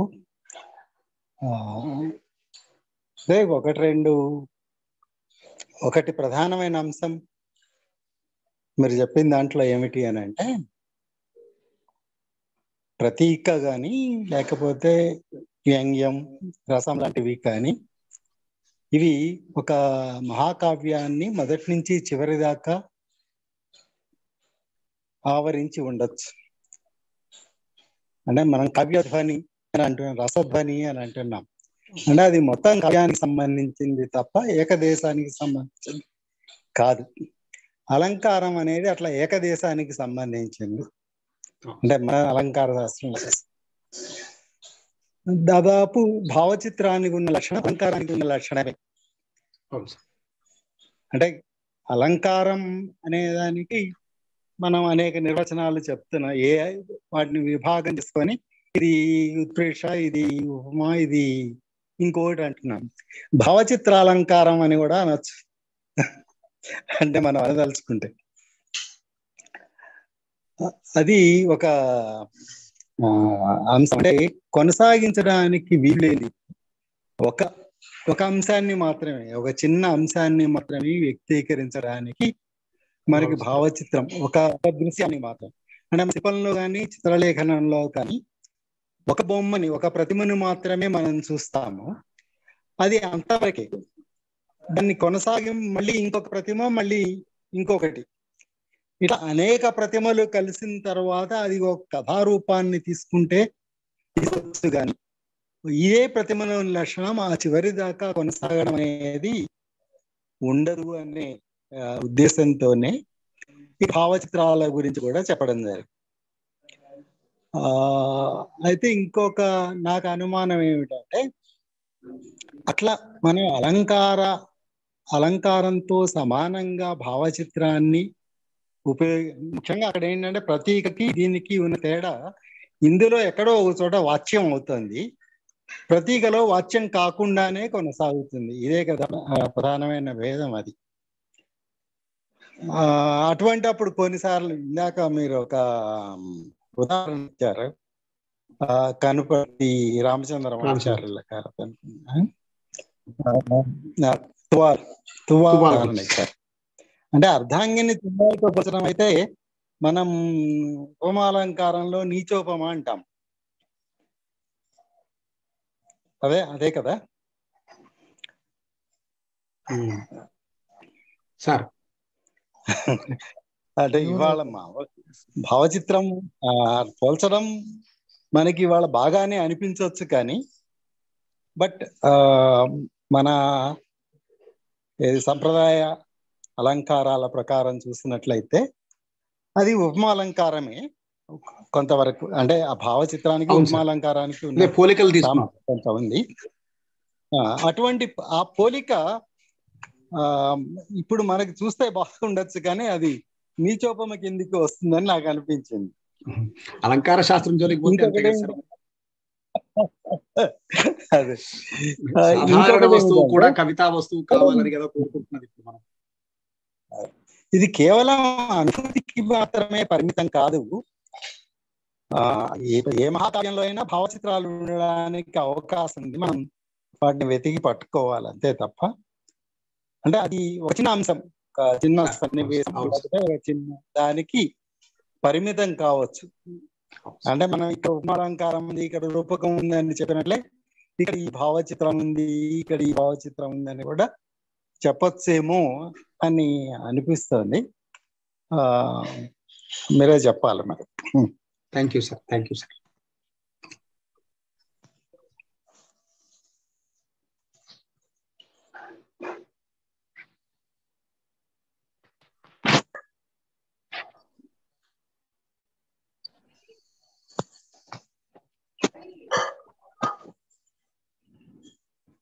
సార్ నా పేరు సార్.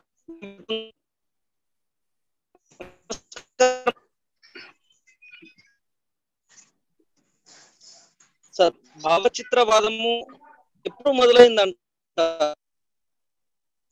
కాలేదు ఇంకా. హలో, మాట సరిగా వినిపించట్లేదు సార్. సార్ భావచిత్రవాదం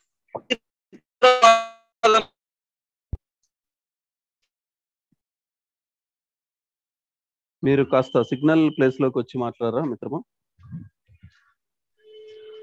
భావచిత్రవాదం ఎప్పుడు మొదలైంది అని అడుగుతున్నట్టు అనిపించింది సార్. సార్ లక్ష్మణ్ చక్రవర్తి సార్. సార్ మ్యూట్ లో ఉన్నారు లక్ష్మణ్ చక్రవర్తి గారు.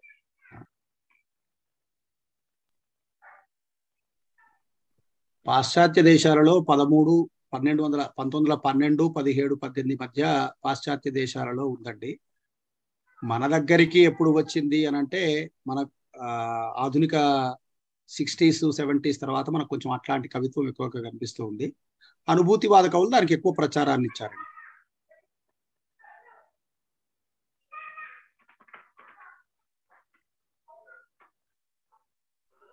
Thank you sir. మిత్రమా మీ సందేహం తీరిందా? ఇది నాది కాదు సార్, ఇది సందేహం ఎవరో మాట్లాడుతున్నారు. అదే నా సందేహం ఏం లేదు, కానీ నేను మాట్లాడాల్సినటువంటిది ఏమన్నా అవకాశం ఉంటే, కవిత్వం రాయాలంటే ఒకంత ఏమంటారు బాధ్యత భయం రెండు కూడా కలిగినాయి. లక్ష్మణ్ చక్రవర్తి గారు చెప్పిన తర్వాత కూడా పూర్తిగా విన్న తర్వాత చాలా సరళంగా చెప్పారు వారు. అదేవిధంగా అర్థమయ్యేటట్టుగా, అంటే వర్తమాన కవులకి అదేవిధంగా కవిత్వం రాయాలనుకునేటువంటి వారికి అర్థమయ్యేటట్టు చెప్పారు. సో మరింత బాధ్యతగా కవిత్వం రాయడానికి ఇది చక్కగా ఉపయోగపడుతుంది సార్. లక్ష్మణ్ చక్రవర్తి గారికి అదేవిధంగా వేదిక నిర్వాహకులకు కృతజ్ఞతలు. ధన్యవాదాలు సార్. అందరికీ అర్థమయ్యి తెలుగు ఇంకా సుసంపన్నంగా తెలుగులో చాలా మంది రాసేవాళ్ళు ఉన్నారు, వాళ్ళందరూ సుసంపన్నంగా రాయాలనేదే ఈ వేదిక ప్రధాన లక్ష్యం. ధన్యవాదాలు మధురై సార్. ఇంకెవరైనా సాహితీ మిత్రులు? సార్ నమస్కారం సార్. మిత్రమా ప్లీజ్ క్లుప్తంగా. సార్ నా పేరు గైని రవి సార్. రవి చెప్పమ్మా. సార్ ఇప్పుడు చిత్రం కూడా భావ చిత్రం కిందికి వస్తుంది కదా సార్, ఇమేజ్ బొమ్మ అనేది. ఏ బొమ్మ? ఇప్పుడు ఏదైనా ఇమేజ్ ఒక బొమ్మ పట్టుకుంటాను. అవును, అంటే నీ మనసులో ఏం బొమ్మ ఉన్నది అనేది నువ్వు పేపర్ మీద పెట్టేదాకా తెలియదు కదా నాకు. అవును సార్. అయితే ఈ భావచిత్రం అంటే కవిత్వం ద్వారా వ్యక్తపరుస్తాము, ఈ చిత్రంలో కూడా భావచిత్రం అనేది ఉంటది కదా అనేది నా ఉద్దేశం. చిత్రంలో కూడా భావచిత్రం ఉంటుంది, కానీ అక్కడ నీ కళ్ళ ముందు కనిపిస్తోంది కదా శిల్పం కానీ చిత్రం కానీ. ఇంతకుముందు చంద్రశేఖర్ రెడ్డి గారు చెప్పారు, కళ్ళ ముందు అది కనిపించేస్తుంది, కానీ నువ్వు కవితలో వాక్యాలు కాదా, అక్కడ బొమ్మ నీకు కనిపించదు కదా కళ్ళ ముందు. అవును సార్, అది తేడా. Okay, thank you sir. ధన్యవాదాలు సార్. ధన్యవాదాలు మిత్రమా. ఇంకా ఇవాళ జరిగిన భావచిత్రవాదం ఉపన్యాసం మీద కవులు, సాహితీవేత్తలు, ఉపాధ్యాయులు, లెక్చరర్స్ అందరికీ ఉపయోగం ఇది. ఇంకెవరైనా వారి సందేహాల్ని క్లుప్తంగా అడగవచ్చు. సార్ నమస్కారం సార్. నమస్తే సార్. సార్ గురునాథం సార్, మండల గురునాథం, మీ జూనియర్ని సార్ నేను పరిషత్తులో. Sir sir please please. నమస్తే సార్. సార్ చంద్రశేఖర్ రెడ్డి సార్కి, అందరికి పెద్దలందరికీ హృదయపూర్వక నమస్కారాలు సార్. నిజంగా ఈ భావచిత్రం అనేది అది చూసిన తర్వాత అది భావచిత్రం అంటే మొత్తం భావాత్మకమైనటువంటి విషయాలు చెప్తారు, ఇవే అనుకున్నా కానీ ఇంత విస్తృతంగా మీరు వివరించి చెప్పారు సార్. చాలా బాగుంది సార్. ఇప్పుడిప్పుడే కవిత్వం రాస్తున్నటువంటి మాలాంటి వాళ్ళకు, జూనియర్స్ కి చాలా ఉపయోగపడేటట్లుగా ఉన్నా సార్. తర్వాత స్కూల్లో పిల్లలకి బోధించేటప్పుడు కూడా చాలా చక్కగా, ఇంకా వాళ్ళకు బాగా అర్థమయ్యేటట్లుగా బోధించడానికి ఈ రోజు నేర్చుకున్నా సార్. నిజంగా ఈ కార్యక్రమంలో పాల్గొనడం చాలా బాగుంది సార్. ఏదేమైనా మీ చాలా బాగా చెప్పారు సార్. అందరికీ కూడా ధన్యవాదాలు సార్. లక్ష్మణ్ చక్రవర్తి సార్కి హృదయపూర్వక నమస్కారాలు సార్. ధన్యవాదాలు సార్ నాకు ఈ అవకాశం ఇచ్చినందుకు. సార్ నమస్తే సార్, నా పేరు doctor Mukundarao sir. Please please మిత్రమా. సార్ చాలా ధన్యవాదాలు సార్. నిజంగా మాకున్న అనేక సందేహాలని మన చంద్రశేఖర్ రెడ్డి సార్ అడిగేసి వివరణ ఇచ్చారు సార్. చాలా వరకు చాలా సంతోషం సార్. ఈ రకంగా మేము లక్ష్మణ్ చక్రవర్తి సార్ది ఉపన్యాసం వినడం చాలా ఆనందంగా ఉంది. ఎన్నో విషయాలు మనకి తెలియనటువంటి విషయాలన్నీ కూడా సార్ ద్వారా విన్నాం. చాలా సంతోషం సార్. ఈ విషయం చెప్పడానికే నేను అవకాశం తీసుకున్నాను. ధన్యవాదాలు సార్. Thank you. పాఠశాల స్థాయి పుస్తకాల్లోనూ అట్లాగే డిగ్రీ కళాశాల స్థాయి పుస్తకాల్లోనూ ఇప్పుడు ఇంతకుముందు ఉన్నటువంటి భాషాంశాల విషయం కంటే, అలంకారాల విషయం కంటే ఇప్పుడు ఇంకా మరింత లోతుగా విద్యార్థులు నేర్చుకోవడానికి ఆ కమిటీ మెంబర్స్ ఆలోచన చేసుకొని కళాత్మకంగా చాలా వాక్యాల్ని మనకు పాఠశాల స్థాయిలో అంటే గుదిగుచ్చారు. అవి మనం అర్థం చేసుకొని విద్యార్థులకు అందించాల్సిన అవసరం ఉంది. తెలుగులో అంటే చెప్పే విధానంలో మార్పులు వస్తేనే మనం పిల్లల్ని తెలుగు వైపు ఆకర్షించి వాళ్ళు ఎంఏ తెలుగులో పట్టభద్రులు అవ్వడానికి అవకాశం ఉంది. ఆ విధంగా పాఠ్య పుస్తకాలు ఉన్నాయి. అందరం కూడా వాటిని మనం అందుకు ప్రయత్నించాలి. ఉపాధ్యాయులు ముఖ్యంగా నేర్చుకుంటే సంతోషం సార్. ఎందుకంటే చాలా మంది టీచర్లు పిల్లలకు పూర్తి స్థాయిలో వాళ్ళకు అందించలేకపోతున్నారు సార్. అది ఒక్కటి కొద్దిగా ప్రయత్నిస్తే బాగుంటుందని నా అభిప్రాయం సార్. అవును, స్కూల్లో నుంచి ఆ దశ జరిగితేనే డిగ్రీలో జరుగుతుంది. అట్లాగే పీజీలో అందరూ కూడా తెలుగు చదివి మరి తెలుగులో ఇంతగా లోతుగా ఆలోచించి కవిత్వం రాయడానికి ఆస్కారం ఉంటుంది. ధన్యవాదాలు మిత్రమా మండల స్వామి, ధన్యవాదాలు. ఇంకెవరైనా సాహితీవేత్తలు? ఎవరో హ్యాండ్ రైజ్ చేస్తున్నారు సార్. ఒప్పో F7 వారు హ్యాండ్ రైజ్ చేశారు. వారు ప్రశ్న క్లుప్తంగా అడగవచ్చు. Hello, please sir. Good afternoon sir. నమస్తే. Please sir, I'm Swathi sir. అడగండి మ్యామ్. సార్, ఇప్పటి వరకు లక్ష్మణ చక్రవర్తి సార్ గారు పాశ్చాత్య దేశాలలో భావచిత్రము 6-7 సంవత్సరాల వరకే ఉంది అని చెప్పారు కదా. సో ఇప్పుడు మన దగ్గర మరి ఉందా, దాని ప్రభావం తగ్గిందా అనేది ఒక క్వశ్చన్ సార్.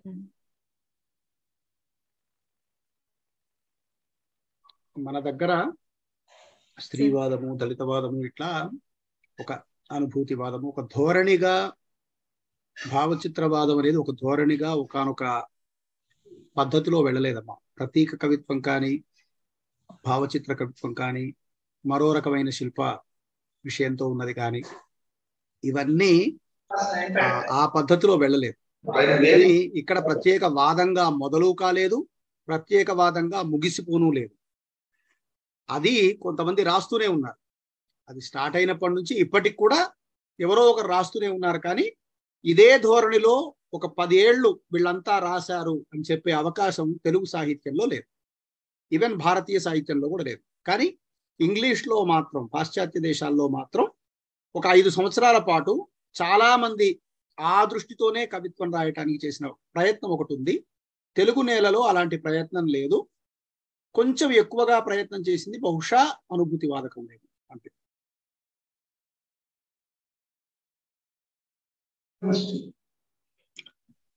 ఒక చిన్న క్లారిఫికేషన్ ఇవ్వచ్చు అనుకుంటా సార్. మాస్టర్, అంటే భావచిత్రవాదం అనేది అది ఏమీ వాదం కాదు యాక్చువల్గా. అంటే ఇప్పుడు స్త్రీవాదము, దళితవాదము, లేకపోతే మైనారిటీ వాదము, లేకపోతే అభ్యుదయవాదము, విప్లవవాదము, ఇవన్నీ కూడా కావ్య వస్తువుకు సంబంధించినవి కదా. భావచిత్రవాదం అనేది రూపానికి సంబంధించింది కదా. కవిత్వ రూపం అనేది మారుతూ వస్తూ ఉంటుంది. ఇది మళ్ళీ మళ్ళీ కూడా రావచ్చు, అవి కొనసాగొచ్చు. ఇది ఒక వాదంగా, అంటే ఇదే ప్రధాన ధోరణిగా తక్కిన కవిత నిర్మాణ రీతులన్నీ పక్కకి వెళ్ళి ఇది ప్రధాన ధోరణి అయినప్పుడు దీన్ని మనం భావవాద ఉద్యమము, భావచిత్రవాద ధోరణో ఉద్యమం అనొచ్చు. అటువంటి దానికి అవకాశం లేదు కాబట్టి ఇది ఎప్పటికీ వాదంగా కొనసాగడానికి తెలుగులో అయితే ఆ అవకాశం ఇంతకు ముందు లేదు, ముందు ఉంటుందేమో కూడా తెలియదు. సార్, నేను చెప్పిన దానికి సార్ చెప్పిన మాటల్ని అన్వయించుకోండి.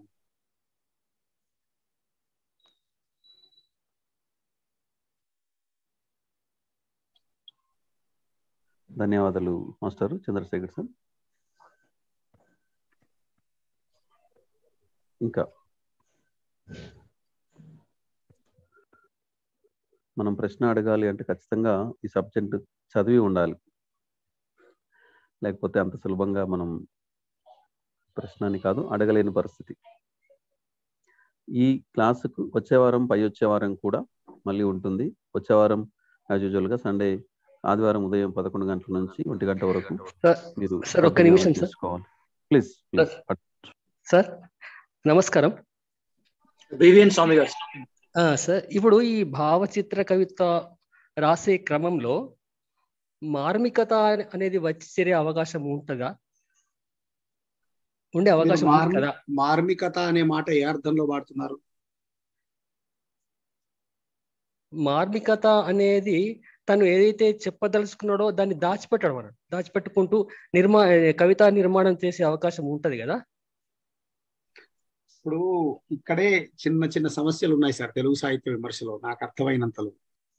అంటే ఇప్పుడు మార్మిక కవిత్వం, మార్మికత, మిస్టిజం ఇలాంటి మాటలకి ఒక రకమైనటువంటి కవితా రూపము, ఒక రకమైనటువంటి కవితాభివ్యక్తి అని మనం అర్థం చేసుకొని ఉన్నాం. కవి అయినటువంటి వాడు ఎవడైనా సరే కొంత గుంభనంగానే చెప్తాడు, లేదా ఒక ఏమంటాం ఇండైరెక్ట్ స్పీచ్ తోనే చెప్తాడు కదా. అందుకని నేను మార్మికత అన్న మాటను మీరు ఏ అర్థంలో వాడుతున్నారు అని మాట అడుగుతున్నాను sir.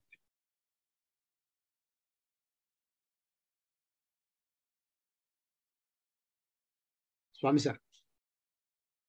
Okay sir, thank you.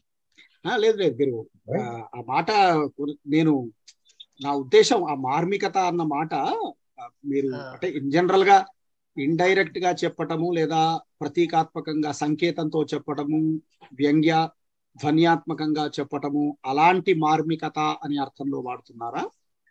లేక ఇప్పుడు భావ కవిత్వంలో మిస్టిజం, కొంత అరబిందో కానీ, ఏట్స్ కానీ, కొంత హనుమానుల భూమయ్య, అట్లాగే అనుముల కృష్ణమూర్తి, అట్లాగే కొంత భక్తి నేపథ్యంతో ఒక తాత్విక ఆధ్యాత్మికము, వేదాంతము చెప్పినటువంటి కవిత్వం చెప్పినటువంటి వాళ్ళ రీతి ఉంది కదా, ఆ అర్థంలో ఉద్దేశంతో అడిగాను. అవునవును, ఇట్లా కూడా ఉంది. ఇప్పుడు అరవిందో ఆయనను అర్థం చేసుకోవాలంటే కూడా ఈ సమస్య వస్తుంది కదా కవిత్వంలో వస్తున్నది. అందుకని అందుకనే నారాయణ రెడ్డి గారు కూడా భావ కవిత్వ శాఖలలో భక్తి కవిత్వం అనే మాట అనలా. ఆయన మిస్టిక్ పోయట్రీ అన్న మాటకి ఆయన చాలా జాగ్రత్తగా, భక్తి కవిత్వం అంటే తెలుగు సాహిత్యం దగ్గరకు వచ్చేసరికి వచ్చే సమస్య ఏంటంటే అన్నమయ్య, రామదాసు ఇలాంటి వాళ్ళందరూ కూడా చేరిపోతారు. దాన్ని దూరం చేయటం కోసమే, దానికంటే భిన్నమైంది అని చెప్పడం కోసమే ఆయన మార్మిక కవిత్వం అనే ఒక మాటని ఇక్కడ వాడాడు. అలాంటి దృష్టి, అలాంటి సంకేతం అది కొంచెం భావచిత్ర స్థాయి కంటే చాలా పైదండి. ఒక రకంగా మాట్లాడితే ఇంతకుముందు సార్ కూడా, చంద్రశేఖర్ సార్ మాటల్లో కూడా మనకు కొంత ధ్వనించింది, చాలా ప్రాథమికమైంది. నిజం చెప్పాలంటే అలంకారం కంటే కొంచెం పైది, ప్రతీక, మ్యాజిక్ రియలిజము, ఇంకా ఇంకొన్ని రకాలైనటువంటి కవితా నిర్మాణాల కంటే కిందిది. ఒక రకంగా చెప్పాలంటే ప్రాథమికమైంది, కానీ దాంట్లో ఒక అనుభూతి, అభివ్యక్తి, సౌందర్యం కూడా పట్టుకోలేనటువంటి స్థితిలో తెలుగు కవిత్వం మెల్లమెల్లగా వెళ్తుంది అని ప్రస్తావించడం కోసం ఆ మాట అన్నాను. Okay, thank you. ధన్యవాదాలు మాస్టర్. మనం ఈ కార్యక్రమం దాదాపు చివరి దశలో ఉన్నాము. ఇంకెవరైనా ఒకరిద్దరు వాళ్ళ సందేహాలను క్లుప్తంగా అడగవచ్చు. ఇప్పుడు నాగరాజు ఉన్నారు. నాగరాజు గారు. సార్ చక్రవర్తి సార్, నమస్తే సార్. సార్ నమస్తే. గురుగారు నమస్కారాలు సార్. సందేహం ఏం లేదు కానీ ఇప్పుడు మీరు చెప్పినటువంటి విషయాలు చాలా అద్భుతంగా ఉన్నాయి సార్. అయితే ఇంతకుముందు సార్ చెప్పినట్టుగా దాని మీద ప్రశ్న వేయాలంటే పరిపూర్ణమైన అవగాహన ఉండాలి కాబట్టి మాకు అంత లేదు, మీ శిష్యులే మేము. కాకుంటే ఒక సందేహం ఏంటంటే, కొంచెం మేము చదువుకోవడానికి ఏమైనా రిఫరెన్స్ పుస్తకాలు ఏమైనా చెప్తారేమన్నట్టు అడిగాను సార్. ఆధునిక కవిత్వంలో భావచిత్ర అధ్యయనం అని ఒక పిహెచ్డి థీసిస్ వచ్చిందండి. ఎంత అయింది? అతని పేరు ఇట్లా author Chennamaneni Padmaja. Thank you sir. Okay. అట్లాగే ఈ మధ్య తెలుగు అకాడమీ వాళ్ళు విమర్శ కళాతత్వ శాస్త్రాలు అని ముదిగొండ వీరభద్రయ్య గారి పుస్తకం ఒకటి పబ్లిష్ చేసింది. అందులో ఈ భావచిత్రం, ప్రతీక, ఎలగరి ఇలాంటి విషయాలను గురించి సుదీర్ఘమైన వ్యాసాలు ఉన్నాయి. నేను చెప్పిన విషయాలు కొన్ని అక్కడి నుంచి తీసుకున్నవి. సంతోషం సార్. సార్ మీరు సంపాదకత్వం ఇచ్చిన, అట్లాగే మీరు రాసిన పుస్తకాలు కూడా చెప్పండి సార్.